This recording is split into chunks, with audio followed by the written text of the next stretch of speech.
Dave and Joe here. Podcast number 16. We got Mike Herrera back there being the director. And today we're going to just have a quick little show. We want to talk a little bit about the cheating that's been taking place. Well, that's always been taking place, but just now people are getting caught with the use of electronics to their advantage in the MLB. So we got the Red Sox, we got the Yankees. What's your take on those two teams in general? Well, it's all hearsay. They've always tried to have an advantage. You know, they're under a lot of pressure with the two most pressure-packed fan bases, so they're under pressure to win. So they'll do whatever it takes, I guess. And now they're into the digital era of cheating, so it's not surprising. So whatever they got to do to get away with it. What was it, the Apple Watch? Is that what you told me? Yeah, so this specific case, it was the Red Sox, I guess. The trainer, one of the assistant trainers for the Red Sox had an Apple Watch on and was receiving signals from personnel who were monitoring the replay videos.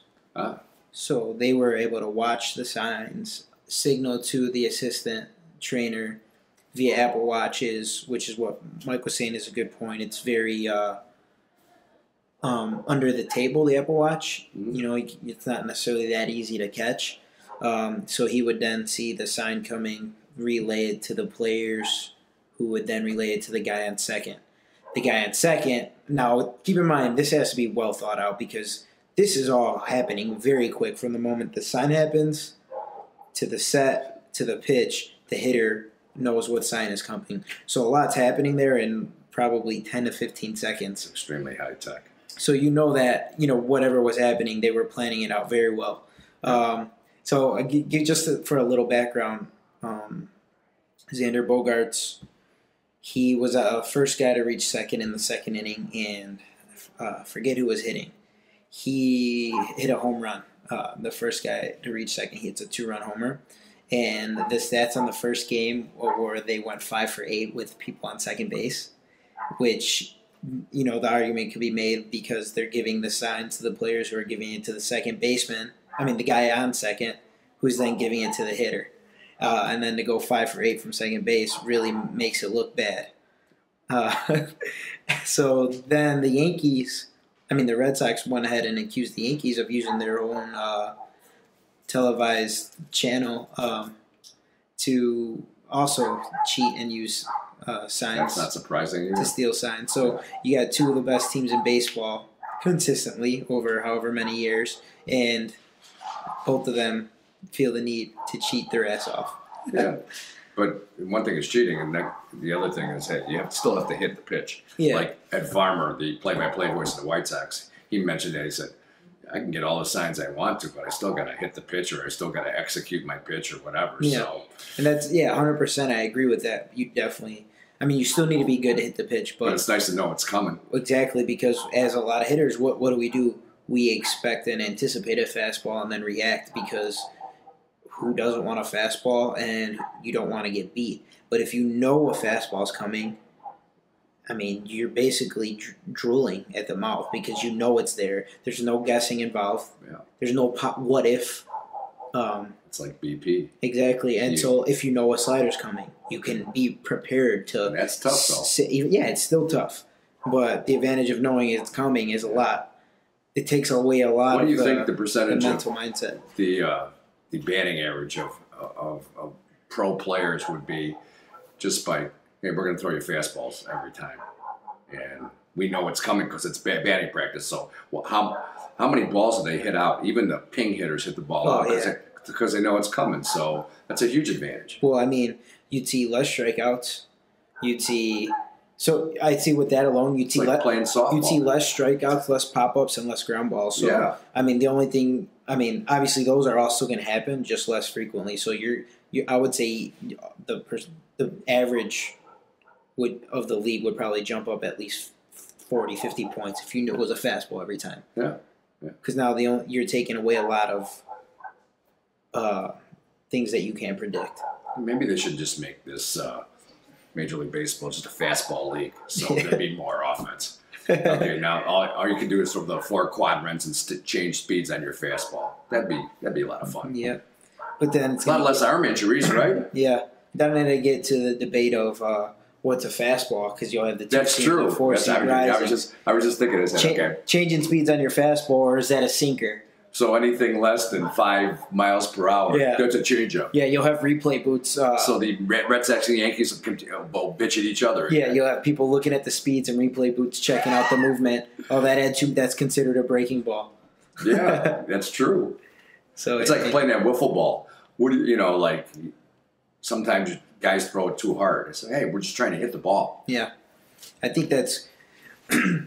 I think it's great that it's illegal to use electronic stuff to go ahead and steal signs or get an advantage because, I mean, if you take all that out of the way, it's the most crafty guys on the team or the most crafty managers that are figuring out trends of the other team. Right. And that's just using your eyesight, using your knowledge, catching on to patterns. It's nothing's for sure even when you figure it out. You know, you just have a hunch and you go with it and you're paying attention to the game. You don't have a camera watching it and being your eyes and ears and your brain. So I think that's great that like stuff like that is illegal. And I think it's ironic that they use cameras to catch people using cameras to relay signs. Cameras, yeah. It's like why do you think you're going to get away with that? Especially with players like Dustin Pedroia, trainers giving signs to Dustin Pedroia because he's hurt. You're a star in the MLB. The camera is going to be on you. They're going to figure out what you're seeing, who's telling you what. I think it's just hysterical that MLB teams. You remember in high school? I mean, talk about low tech, but using a stopwatch was illegal for a long time because I don't know what kind of advantage a stopwatch would have. Yeah. But now it's legal again. But we couldn't use a stopwatch. Yeah, that one to me that was pretty stupid. Yeah, I mean, you time the catcher going to second base, and then the pitchers move to home. Right. So you combine them, and then so what's our time from our runner? What's his time from first base to second base with a lead? And then you add those up and say, well, he can steal because he's a 3.3, and they're combined, 3.6, for example. Yeah. That's really slow. But let's say the pitcher's 1.2 to 1.4 to home. And the pop time is a 2.2. Yeah, it's about 3.6, and our guy runs a 3.3. Well, we can steal that. Yeah, that's one thing I like to do is I like to tell my pitchers you need to be at a 1.3 or better from the stretch. Unless you're lefty, right? Unless you're lefty. So if you're right-handed, it needs to be a 1.3 or better from the stretch. And if I'm timing a guy, it varies in high school because if the catcher is really not up to par with his arm, then there's a little leeway. But if the catcher's a good catcher and the pitcher is quick, and I say, guys, he's got a 1.3 or better, you're going to have to be careful, look for a ball in the dirt. But if he's got a 1.5, catcher's average, we're really thinking about stealing a lot more then. Right. That's one thing where like the stopwatch really comes into play. Right. And now there's a stopwatch on the iPhone. So you got your phone in your pocket. I happen to have it on the stopwatch. Well, now it's legal, so who cares? Yeah. I'm trying to think like why make any gadget legal or illegal? Because now like the use of electronic devices are illegal, but you can use a stopwatch. Yeah. I mean, I wonder they must vote on it and everything. Yeah. But why not make everything legal? I mean, how about the steroid era? Everybody just everybody take it. If you want to take it, take it. Yeah. I mean, guys are using now. They're just they're more. Designer type, not being, I'm sure they have new stuff. Yeah. Besides HGH there's definitely anabolic steroids. Definitely ways to blow it under the table and keep things hidden. There's new and improved drugs. I mean, let's, I guess we're being cynical about it, but Yeah. I mean, it goes both ways. At the same time, there's players cheat. You know why players cheat? They want to stay in the big leagues and they want to earn that big money, and nobody's doing anything about it. Yeah, and that doesn't take away from the fact that they're very talented still. But when one guy does it, they have an advantage. Another guy does it, they have an advantage. That's what happens in competition in business and competition and sports and competition, any sport, people. Well, what if Barry Bonds didn't up. take steroids? I mean, allegedly take steroids, which he did because his head ballooned to like an 8.5. He looks totally different from when he first came in. But if he didn't take steroids, he might have been out of the league 5 years earlier, which means that's 5 times $20 million. That's $100 million he loses. Yeah. You know, and however many home runs he misses out on. Yeah, if there was a strong commissioner saying, "Look, if you get caught with steroids, you don't get paid," then they stop doing it. You know, and still you have uneducated. A lot of players are uneducated, and they just said, "Hey, look, this is the best way to earn money, and they'll do whatever it takes." And there's no repercussions or throwback in their face. Okay, we get caught, we'll get suspended 50 games. We're still going to get paid.